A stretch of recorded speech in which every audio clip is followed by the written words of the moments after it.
Mga kaibigan, meron tayong tatlong One Piece packs.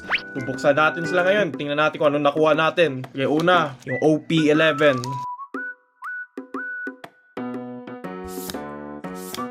後で一緒に出かけましょう。 Ay, may isa pa pala. Ooh! Full art Hibari or special illustration rare Hibari. Pwede na din. Next pack naman mga kaibigan, ang EB03 or yung One Piece Heroines.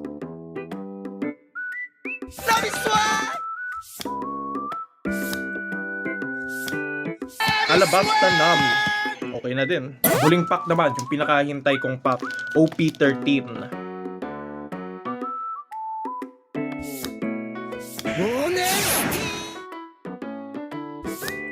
どうした？ Ay, mukhang special illustration rare na Ace card. I mean, it's alright. Like,